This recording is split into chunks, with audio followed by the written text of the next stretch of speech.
from the Daily Tribune. Good afternoon. Question for Nico. Ayan. Hi, Jeff. Hi, Nico. Good afternoon. Kumusta? Ito. Diretsong question na. Diretso na. Ayan, based ba ito doon sa recently na pinagdaanan mong issue, itong pelikula? And may nag-contribution ka ba sa story? May ano? Contribution sa story. Well, it's actually a true-to-life story. So, alam niyo yung mga scandals and controversy ko. So, the movie is highly based on that controversy. It's very similar. I wouldn't say it's exactly the same, pero syempre may mga similarities. And the character that I play is pretty much myself. Oo. Okay. And how do you feel making a film na for something na parang recently nagturo ng lesson sa'yo? It was a very difficult process for me. Me and Director Bell had a lot of conversations on the phone as well as on set about what to do. Kasi, syempre it's a movie, so hindi naman totoo lahat sa movie. Pero I am playing myself, so I am representing myself as Nico Loco in the movie. So sinabi ko kay Direk na I know it's a character, which his name is Alex. Pero when people watch the movie, they will see it as Nico, hindi si Alex. So everything I say and everything I do in the movie, I'm representing myself. And not just myself, actually, the other 10 artists that were involved in the scandal. So syempre gusto ko ng representation ng maayos for them, and not just myself. No. So, it was a challenge. Kasi I went through all of the experiences that led up to the scandal. So I had to relive it.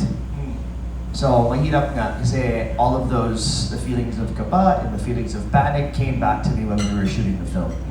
Great. Thank you, Nico. Thank you, Jeff. Thank you. Okay, maraming salamat po. Jeff Fernando, ngayon naman moving on to Bandera. We have Irvin Santiago. Thank you. Follow-up ko na lang, Nico. Kamusta ka na ngayon after... Ay, sorry. kamusta ka na ngayon after nung controversy? Yung nasa private video na kumana. Kumusta yung buhay ko? Yeah, after what happened? Okay naman. Actually, everything has been a lot better.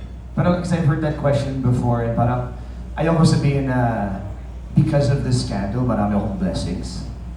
Because I know people are gonna say na, well, masaya siya na may scandal. I'm not happy na may scandal ako. If it was my choice, I wouldn't have wanted someone to release a private video of me having an intimate moment with somebody. Kung choice ko. Pero nangyari siya. So, I mean, we try to find the blessings in everything, the silver lining in controversy. And siguro, yun yung silver lining, marami akong blessings, and tuloy-tuloy yung mga projects ko since the scandal. So I'm thankful and grateful, pero I would have preferred that the video wasn't released from me. Yun. Or from the girl pala. Okay, yes. Gumawa ka ba ng action, Nico, after what happened? Nag-file ka ba or humingi ka ba ng tulong din sa NBI or any agency ng government? Yes, pumunta ako sa NBI. We found out the girl's real name. We located her. We know where she is. Pero walang action after that. And the reason for that is, if mag-action kami, there needs to be more than just me behind the action. So the other victims need to be involved as well. Kasi hindi masyadong malakas yung case if it's just me. Kasi syempre may sindakato behind the girl, right? And we don't know who the sindakato is. Kasi they've kept anonymous for a reason, syempre. So we can convict the girl, pero syempre behind this is the sindakato. Yan yung mas importante, person to try and arrest. Kasi, I mean, well, the girl is an accessory to the crime, pero yung sindakato is the main reason. If I was going to form a case, which I still can, right? I mean, it's still an ongoing case, and even more and more scandals are going to be released. May 11 so far, pero abangan nyo. Meron pa, I'm sure.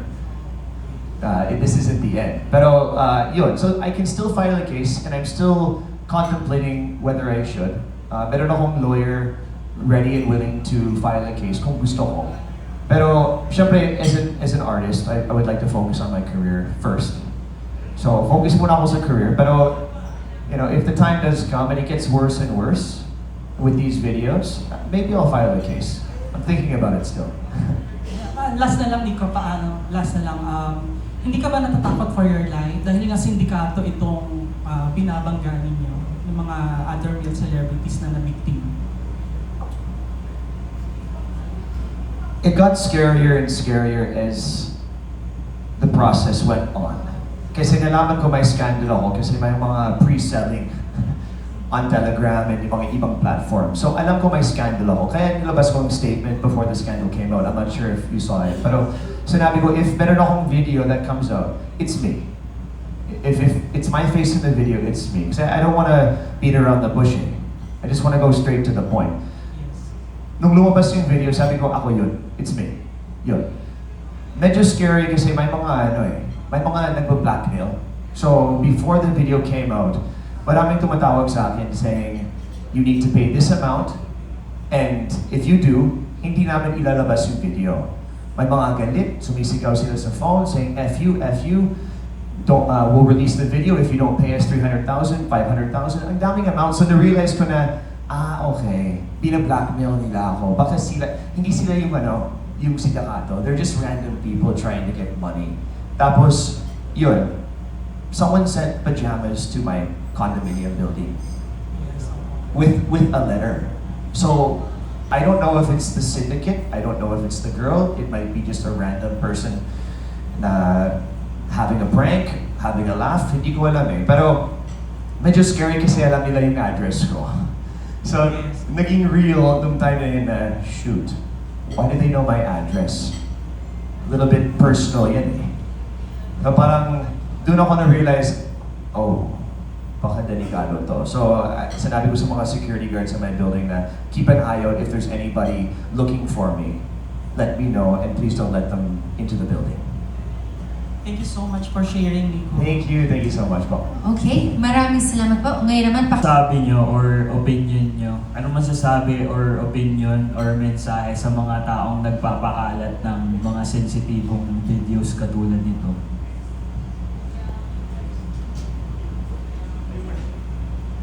Okay, let's hear from the girls. Sige, simulan natin kay Dimple. Sana maisip nila na may sinisira silang buhay. Sana kung nangyari sa kanila yun.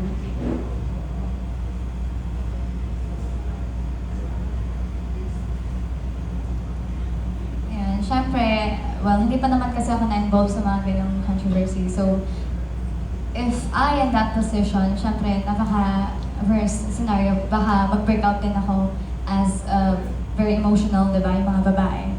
And so, sana sa lahat ng mga ganyan, o pwede maging biktima ng ganyan, sana, lakasan niyo yung loob nyo, hindi matatapos ang buhay natin sa isang ganon na incident. Tuloy pa rin ang buhay. And sa mga magpapakalat ng mga ganon ng video, sana hindi mangyari sa inyo yung ginagawa nyo. Yun lang po. Ano yung question of it? Mensahe mo sa mga taong nagpapakalat at kumikita sa mga videos na to? Well, that's actually the beauty of this film. Kasi, yes, nangyari yung scandal. And syempre, may reason si girl kung bakit siya involved.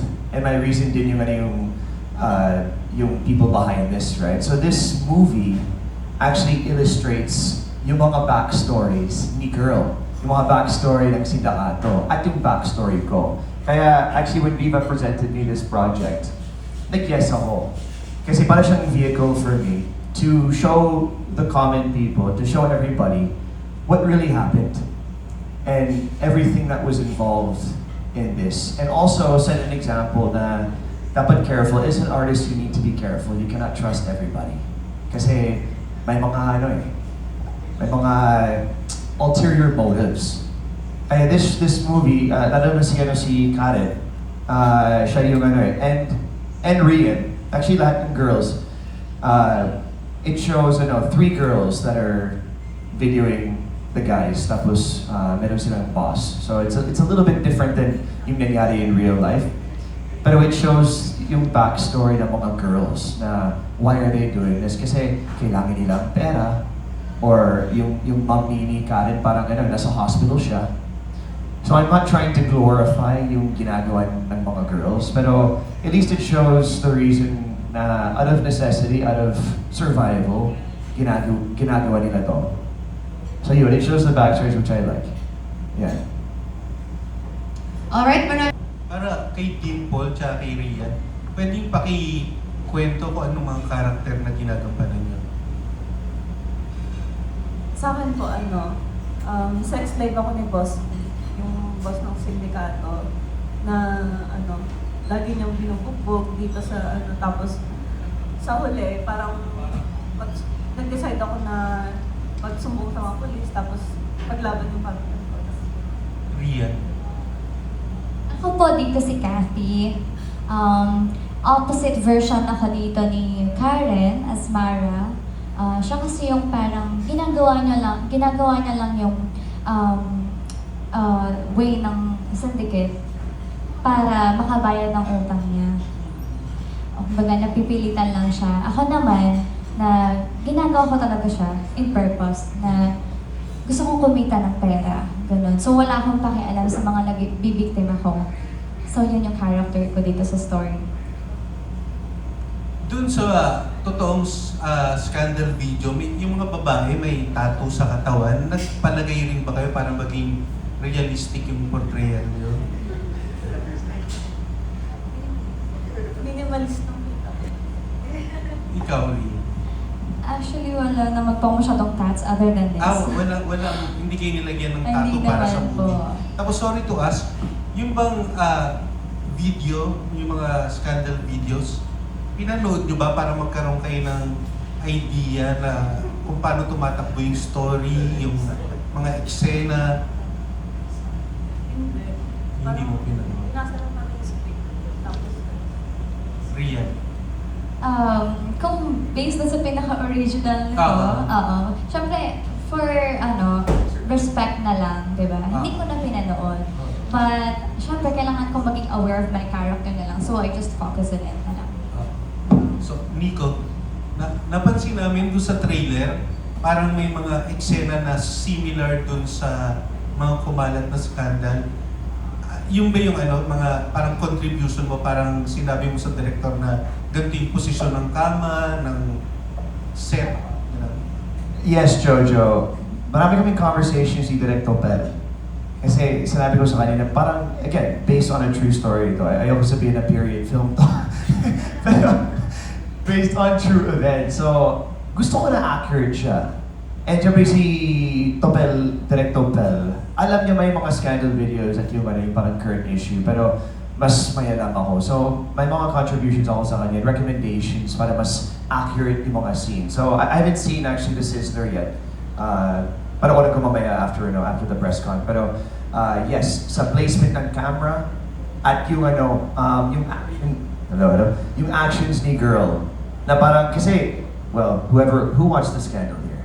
Taas kamay. Okay. Si Jojo lang. Thank you, everyone. Nanood? Grabe, wala. Jojo, thank you for the support. No joke lang. Yung girl, alam niya kung saan yung camera. And binabawas niya yung coverage ng face niya sa camera. So she's trying to keep her back to the camera. So that was one thing I said to the girls na keep your back to the camera. Tapos also yung girl, parang ina-adjust ko yung position ko. Which at the time was a little bit weird for me. Why did she want it this way or this way? But parang dinidirect niya yung scene. And I realize now why, kasi my camera. So sinabi ko sa mga girls na you can make adjustments para make it look natural, pero syempre you're doing it for the secret cam behind you. So yun, that was also nung nalaman ko na may scandal with Karen sa scene na yan. Kasi medyo that was a scene that I never got to do in real life. Because I saw that I had a scandal. I woke up one morning. It was 9 a.m. I was by myself in my condominium unit. And I turned on my phone and maraming notifications. And then I realized ko may scandal ako. I remember that feeling. But I wasn't able to talk to anybody about it. Or confront anybody. So parang nilabas ko lahat ng hurt and parang why did you do this? Bakit mo ginawa to? all of that with Karen sa scene na yan. So very loaded emotionally yung scene na yan. Nico, kanina may nasabi ka na this is not the end yet. So parang intriguing na may mga lalabas pa. Ano yung alam mo na lalabas pa? Wala akong contact sa sindikato eh, pero may feeling ako na marami pang videos to be released. I don't think it's gonna stop at 11. I think they have way more. And I understand merong isang victim na parang lumapit sa'yo, humingi ng tulong dahil gusto, huwag na natin pangalanan, gusto niyang mag-file ng case. Ano nang nangyari doon? Meron naman, lumapit siya sa akin na gusto niya mag-file ng case. Pero sinabi ko sa kanya, there needs to be more than just two of us. Kasi mahina yung dalawa. It needs to be everybody behind it. And I don't know how we would organize something like that. Nag-joke ako the other day na gawa kami ng group chat. Para lahat, we can all talk about it and formulate a plan. Pero it's dapat everybody is behind it for the case to be stronger. Yun yung sinabi ko sa kanya. Pero I did offer him a contact and someone that he can approach if he would like to try and pursue the case. Yun. And also nabanggit mo na na-locate na yung girl, alam mo na yung tunay na pangalan. So, andun pa rin kaya siya? Yes. We found her name, we found where she is. She isn't in Manila. She's outside of Manila. She's in hiding ata, I don't know. But off the grid siya. Pero alam nila kung saan siya. Yeah. So, ano exactly ang nararamdaman mo? Galit ka ba sa kanya or naaawa ka? Or... Hindi ako galit. Kasi everybody, this film actually helped me realize that everybody has their reasons for why they do things. Hindi ako galit, disappointed. Kasi she betrayed my trust. I mean, for the 2 months that I got to know her, I developed a trust, right? And then she ended up betraying me and selling our video online. So syempre, na-disappoint ako, pero hindi ako nagalit eh, kasi baka may reason siya. Baka nasa hospital yung mom niya. Hindi ko alam. In the movie, nasa hospital yung mom ni Karen. Maybe she has something similar to that. So I always want to be empathetic for people. And everything happens for a reason, Jojo. I really believe that. I didn't want this to happen, but it happened. Here we are, and life goes on. So, sinabi mo 2 months yung conversation niyo? Yes, 2 months of conversation and video call. So I mean, I was able to get to know her, diba? And she seemed like a nice enough person and someone that I could trust. So Nico, anong biggest lesson na natutunan mo from this experience? Don't trust people so easily. Be more careful. Kasi lalo na nasa showbiz ako, people have ulterior motives eh. And I was really blind to that before. Na, someone wouldn't do that. I mean, they wouldn't have the nerve to do that. Or, lalo na kasi she's showing her face also on the video, right? So parang ina-out niya yung sarili niya. So yeah, I think the biggest lesson for me is don't trust so easily in people, as well as an artist, be careful. Be more careful. Dapat vigilant ka sa mga ibang tao at yung mga motibo nila. So, I can just imagine yung nararamdaman mo na parang ticking time bomb na may threat na any moment lalabas yung scandal, di ba? Yeah, kasi parang torture yung nangyari. Kasi nakita ko yung pre-selling. And maraming friends na sila na parang nag-send ng proof sa akin na, ay, meron kang scandal, meron kang video. So, alam ko lalabas siya. So, leading up to that, the week and a half, I couldn't eat. I wasn't eating. I had that, alam mo yung parang feeling sa gitna ng stomach mo, yung parang pit in your stomach, hindi umalis yan for 2 weeks. Just yung kaba, yung parang na short of breath ako. And I was with my parents at the time. They were visiting in the Philippines. So parang I'm trying to enjoy with family, pero at the back of my head, I'm thinking, oh my gosh, may scandal ako na lalabas. Anong mangyayari? Mahirap yung time na yan. So finally, nung lumabas, ano exactly yung naramdaman mo? Nung lumabas siya, in shock. And that was an emotion that I tried to give also when Karen told me na may scandal ako, yung parang shock na, what's going to happen? Because I wasn't sad, I wasn't angry, hindi ako umiyak. I was just in shock. Parang yung blank stare na thinking of, oh my God, is this going to ruin my career? What's my family going to think about this? All those parang a blur of emotions came to me at once. And I'm parang hyperventilating eh. So, lucky enough, may mga friends ako that I was able to talk to and they helped me get through it. Okay, thank you, Nico. Thank you, Jojo. Okay, Nico, yan. Nico, Hello. ngayon Hi. ba, when you're doing intimate things, yan, with Intimate things, sa partners mo, partner o partners mo, no? Lights off na, just to be sure. Lights on. Lights on pa rin? Lights on. Lights on ako eh. Talaga? Hindi ka pa rin na-trauma? Di ba dapat... Ikaw talaga ha? Di ba ang unang mo, dapat lights off. Ako nga hindi ako kinakabahan na. Hindi, no. Baka may scandal. Sigurado akong lights off. Lights on, tapos naka full bodysuit ako. Pati mask. Okay. Pero yun, the girls, ano kayo? Lights on, lights off. Just to be sure. Sa akin po, any. Talaga. Hindi ka natatakot na baka may video din? Wala eh. Wala. Namimili ka rin ng partner. Of course. Oo, di ba? Kasi ganun dapat yun, di ba? Para huwag kang matakot na baka may video scandal, di ba? Dapat kilala mo, hindi random na lang, di ba? You believe that? Gamitin mo naman mic. Yes po. Of course. Kapag kailangan pa natin humanap ng tao na talaga mapagkakatiwalaan sa mga ganyang bagay. Hindi dapat siya basta-basta sinusukong kani-kanino lang. Yan. Okay. Lights off. Dimple, yan. Lights off. Lights off. Laging lights off. Yeah. Sorry? Laging lights off. Oh yeah, laging lights off. Yeah. So ikaw sure ka walang lalabas na scandal? Wala. Wala. Yeah. Yan, matipid ka sa salita. Night vision. Ha? Kaso naka-night vision yung camera. Oo. Oo. Pero mas, di ba pag ganun, makikita mo kasi may ibang ilaw, di ba? Pag ano, di ba? Mas ma-obvious, di ba? Anyways, Nico, with what happened to you, may ex ka na ba na nag-reach out sa'yo na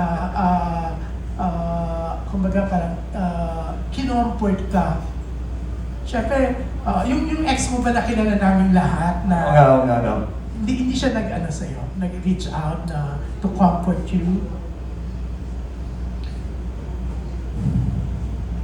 Nag-reach out ba siya? Na, Trying to think eh. Parang nag-reach out siya, yes. I think, yes. Nag-message siya asking if okay ako. Pero hanggang dun lang.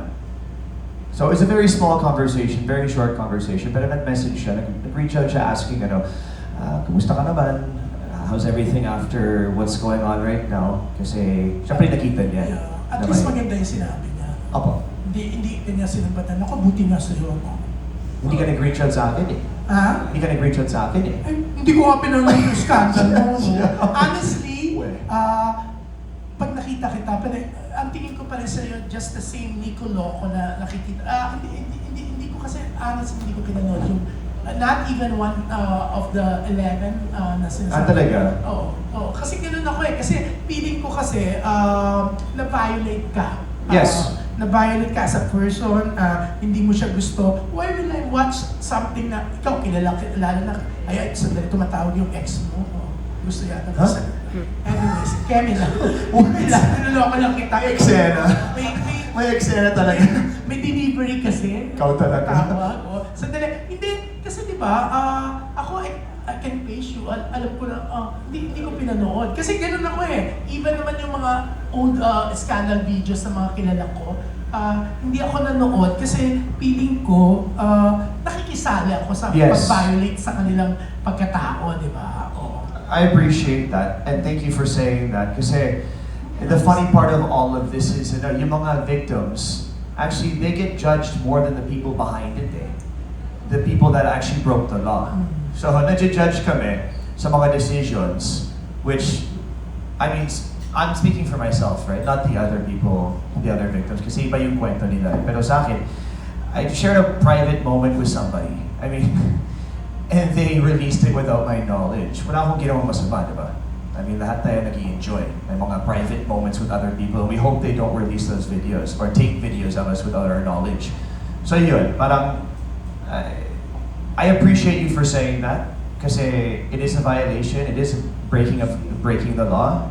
It's a violation of privacy. Republic Act. Hindi ako lawyer, pero I forget the number. Yun.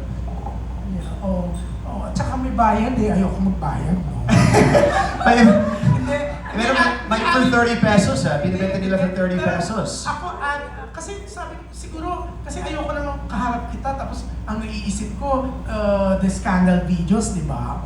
Yes. You're so nice pa naman. Thank you. Yung mas maganda, pay for subscription sa VMX.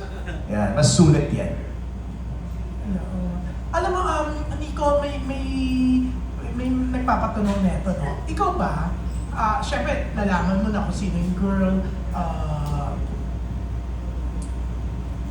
in a way ba, napatawad mo na ba siya? Naisip mo bang victim din siya nung sindikato na baka she has something, she needs money very much, baka may kaya nagpagamit din sa syndicate. Ikaw ba nag-iisip mo yun na baka hindi rin niya talaga gusto yun, baka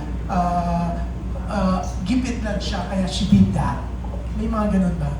Gets ko yung question mo. Ayoko sabihin na victim siya. That's the wrong term. Pero, as I said kanina, empath ako. So gets ko yung reason kung bakit niya ginawa. And that's the beauty of this movie, is we show the reason why she did it. But that doesn't make her a victim, kasi she's part of the problem. Yung ginawa niya, hindi tama. Yeah. You can make money doing other things, not this. So, I don't have any sense of, I don't feel bad for her kasi she broke the law. It's like going into a bank and stealing all the money in the bank kasi kailangan mo ang pera. You can get money doing different things and not breaking the law. Kahit ano yung situation ng person na yan. Bank rob, they rob the bank, right? That's breaking the law. Kahit ano yung reason nila, I cannot have sympathy for someone that breaks the law. Diba? Yeah. Very well said. Thank you, Nico. Yeah, and sana I hope someday you'll get justice sa ginawa sa'yo. Diba? Thank you. I hope we can get justice for all of the artists Yeah. involved, not just me. But thank you so much. Don't worry, hindi ko talaga siya papanoorin. Never say never. Okay, Hindi talaga, even though yung mga dating controversies, yung mga scandals, up to now hindi ko napanood. Kaya hindi ako masyado makarelate. Kanina ko pa nga gustong umalis kasi hindi ako makarelate sa pinag-uusapan. Ano yung Gcash mo? 090, sabihin mo na. Punong-puno na yung Gcash ko kasi birthday ko na ng Sunday, ang dami nagpadala. Ay wow, Hindi na sana all. nakakatanda. Sana all. Happy birthday. Pero Nico, yan, ako, you're a good person, yan. Sana you'll be able to move on from this. Okay. Thank you for saying that. I appreciate it. And sana nga. Thank you po. Thank you. Thank you so much. Hi everyone. Nico, you mentioned sa mga scenes, you felt, I'm sure it was difficult. Parang you said na-relieve mo yung panic and everything. How did you overcome it? And in a way din ba, kahit papano, this film helped you move forward in a sense? Yeah, thank you for that question. Nice seeing you again. Thank you for coming again dito sa press con. It really did help. It was an emotional release for me. And I didn't think it would be. Madali lang i-internalize yung character for this movie. Actually, konti lang yung preparation ko. I just remembered what I felt in those moments. And I actually wrote it down. Kasi hindi ako nagsusulat sa diary or anything. But I actually wrote down what I felt in the different stages of when this scandal was being released. And then I tried to apply it to the character.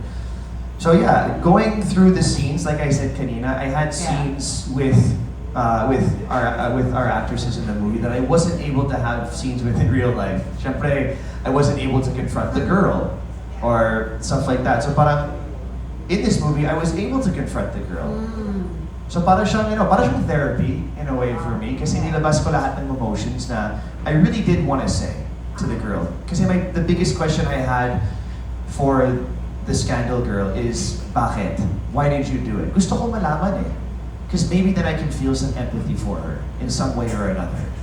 And sa conversation namin ni Karen when she breaks the news na may scandal ako, she was able to explain herself. Siyempre, in the moment, wala akong pakialam sa problems niya kasi she's breaking the law and releasing it. And I'm in the movie, parang I'm a artist ako, actor ako, so it is a really big deal for me as well as being Alex in the movie. And then last question lang sa'yo, Nico. You mentioned na nag-usap na kayo for 2 months. And I guess besides yung syempre the anxiety na lalabas yung scandal, you mentioned you trusted her na. So parang, would you consider na kaya rin siya masakit? Would you have considered her already as a friend? Or parang what was the nature yung relation ninyo? Getting to know you? More on getting to know you. It was very friendly. Pero kasi, I'm the type of person I need to have a social connection before getting to that point of intimacy. So parang, yeah, we were able to talk to each other and I was able to get to know her enough to feel safe. Right. Kaya, that's partly why nalungkot ako. Yeah. Kasi I felt safe and I trusted somebody and then they betrayed me. I think that's what hurt the most. Parang ganon.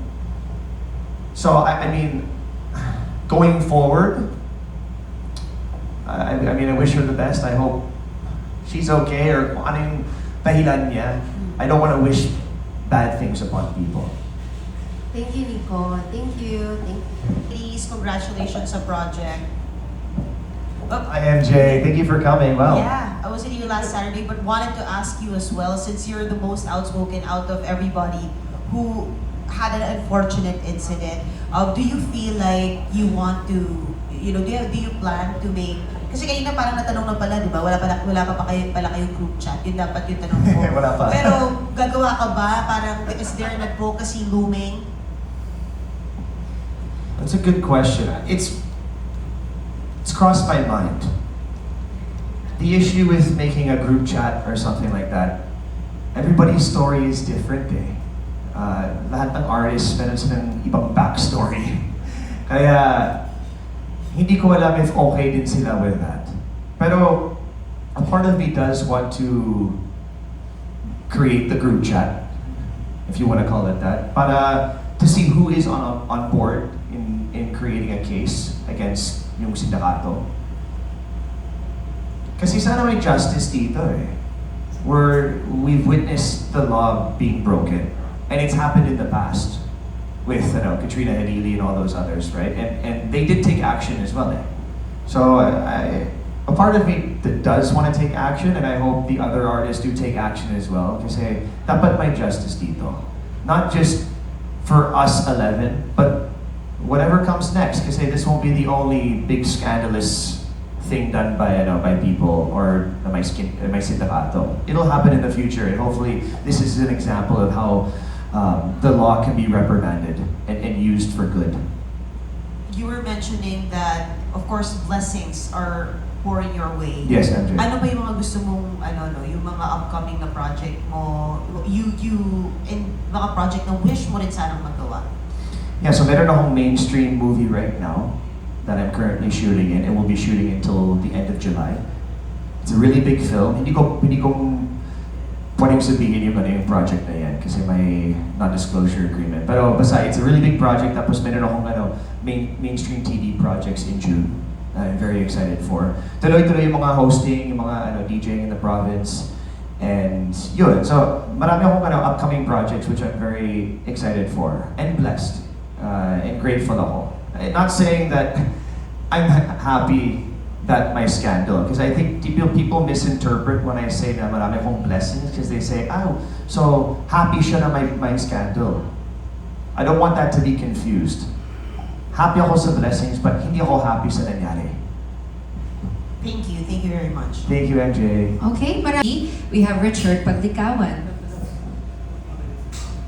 For everyone, kasi di ba parang nakafocus yung topic na yung movie dun sa Scandal Queen. Pero kayo, ano sa palagay niyo magiging takeaway ng mga viewers dito? Start tayo kay Dimpo. After watching the movie.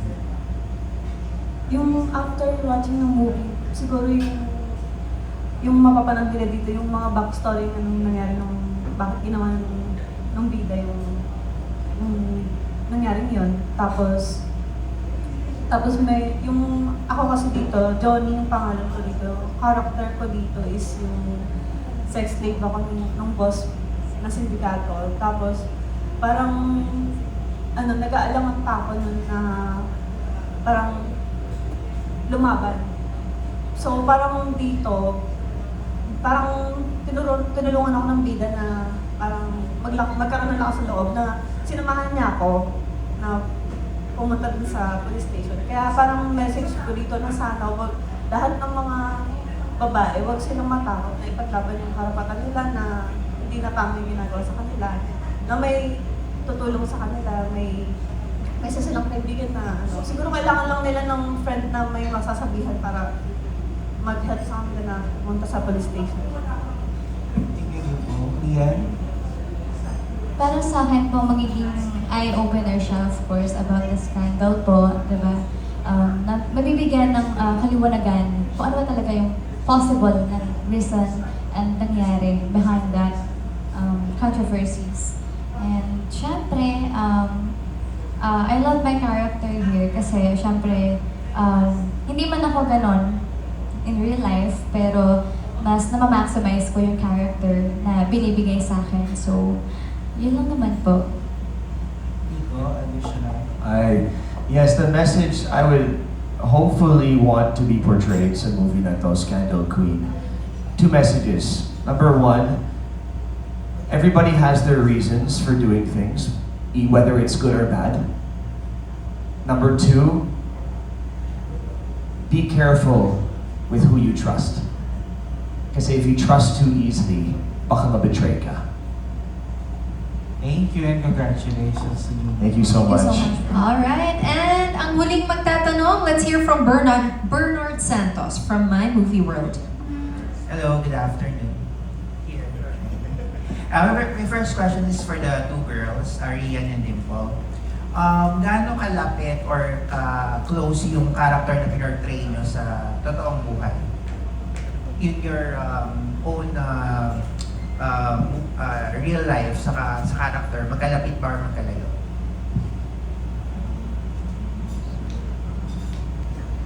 Ako kasi dito si Kathy. So yun nga, as I said, ano siya parang unsympathetic, walang pakialam, ganun. Tapos, gagawin niya basta kumita siya ng pera. So, siguro ako, in a way, I can compare myself to that character kasi parang ako din. But I refer to my dreams. Kumbaga, gagawin ko lahat para makuha ko yung pangarap ko sa buhay. And, syempre, yung masamang ginagawa ng character ko, definitely hindi ako yun. So, yan lang po.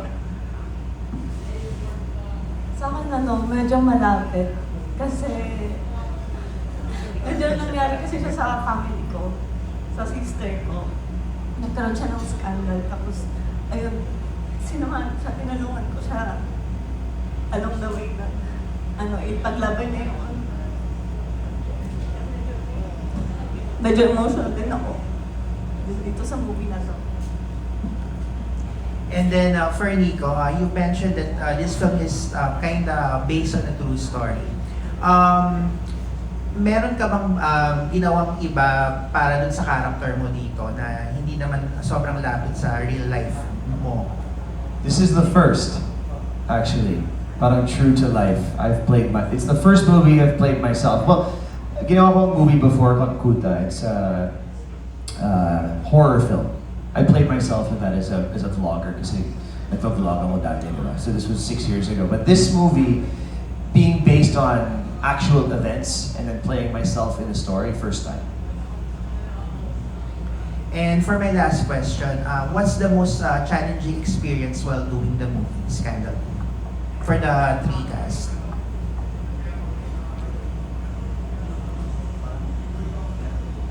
Sorry po, can you Ano repeat yung the question? pinaka-challenging experience while doing this movie? Sige, I'll go first.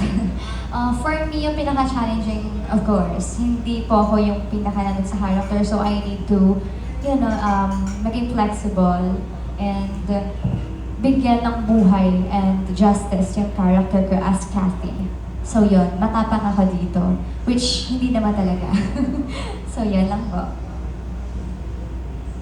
Na-experience ko dito sa movie, nung habang nagka-taping kami, yung sinabi ni Direk na iiyak ka dito. Ayun, pero medyo challenging siya, pero ginawa ko pa rin yung best ko. Sana. Babe, di po dapat sinabi mo sa akin may scandal ako sa movie eh. We could have changed that character, joke. Pinaka-challenging, being vulnerable. I think that's the biggest challenge for any actor is being vulnerable in front of the lens, no? Kasi I always enjoy playing different characters. Kaya mostly villainous yung mga characters ko kasi well, my inner child is a bit, I come from a bit of a dark past. So I like showing that more in movies kasi the real me is a mostly jolly, nice guy, easygoing. That's the hardest to show in a movie, eh? So I think, the vulnerability of what happened, showing that for the viewers was the hardest for me. But like I said kay MJ kanina, it was emotional therapy. Kasi nilabas ko lahat. Okay, thank you guys and good luck. Thank you, Bernard. Okay, may pahabol lang po tayo ulit from PEP. We have Sir Jojo Gabinete. Hello. Sorry medyo nagkaroon lang ako ng interest, Dimple. Naging emotional ka talking about your sister's scandal. Pwede yung kung ano lang yung pwede mong kwento. Ano siya, Younger sa'yo. younger. Oo. Parang nalaman namin na may scandal siya. Kami yung huling nakaalam ng family niya. Tapos yung ex niya yung may gawa. Kailan nangyari ito? Way back 3 years ago. 3 years ago. Ang gumawa yung dati niyang boyfriend. So parang binlockmail siya? O ano? Linakmail siya na Dahil nakikipaghiwalay siya? So, paano kayo naka-recover from that? Nailaman yung mama at papa ko biyak sa nayak. Oo. Kasi di namin matanggap na may scandal na kumalat. Tapos buong lugar dun sa amin, pati yung mga katrabaho namin, lahat nakita nila na parang kami yung huling nakakaalam. Oh, kamusta na yung kapatid mo ngayon? Nagsampa ba kayo ng kaso? Ngayon, nasa rehab. Oo. Bakit? Siguro Nagkaroon siya ng depression? Sorry to ask, ilang taon na siya? 20. Hanggang ngayon, ilang years na sa rehab? 3. Dinadalaw nyo. So, asan na yung culprit, yung lalaki? Parang yung time na yun, naloko siya nung culprit na may pirmahan na contract. Tapos naka-alaya ng cyberlife yung guy. Kasi malakas yung kapit ng family. So nagdemanda kayo ng cyber libel, tapos Parang napapirma yung kapatid. na iurong yung kaso. Tapos hindi ko alam bakit ginawa yung kapatid ko. Tapos kasi marami mga nangyari. Kamusta na yung kalagayan ng kapatid mo pa? May progress ba? O May progress naman. Oo. Oo, hopefully sana maging okay na siya. Tapos makabalik siya dito sa bali yung nagkaroon siya ng depression because of the experience. Hindi siya gumamit ng... Ang alam ko, ang nabalitaan ko lang, parang yung sister ko, nakapagkita siya ulit dun sa guy. Tapos, parang nilolong siya sa to. Gano'ng kasakit sa'yo bilang nakatatandang kapatid? Siyempre kasi, sobrang sakit. Kasi wala naman siguro may gusto na mapagdaan na maging ganun mangyari sa kanya. Mm-hmm. Pero kahit na ganun yung nangyari sa kanya, nandito pa rin kami para sa kanya. Oo. Nangyari yun, artista ka na. Hindi ba nagkaroon ng epekto yung pagpapasexy mo sa pelikula na yung kapatid mo nagkaroon ng ganong Sabagay, magkaiba naman, di ba? Hindi ka pinigilan ng magulang mo na magpa-sexy sa movie. Hindi naman po nila, full support naman po yung family ko ngayon. Full support sila. So ngayon, anong dasal mo para sa kapatid mo? Sana makayanan niya yung mga nangyari sa kanya na dito lang kami para sa kanya. Sorry, Dimple, for asking. Salamat. Okay, so that concludes our back-to-back meet. Lalabas siya June 6. Tapos, meron din June 5, June 5. June 5 ba? June 5. June 5 pala. Okay, thank you, Rian. Of course, I'm inviting all of you and the viewers, of course, na sana supportahan at panoorin po natin ang Scandal Queen. And sama-sama po tayo na mag-enjoy na manood. And of course, sana follow niyo po ako sa aking mga social media account. Showing na po ang movie na to on June 5. June 5 po, ID6. Yun lang po. Thank you. Nico, bakit kailangan panoorin ang Scandal Queen? Kasi nakaka-excite siya. Aside from being based on a true story, it's actually a very exciting story and it has a rhythm to it eh. Kasi the audience knows what's happening but the actors inside the film don't know what's happening. Kaya I'd say that's part of the best, yung parang pinaka-suspenseful part. Tapos, yun,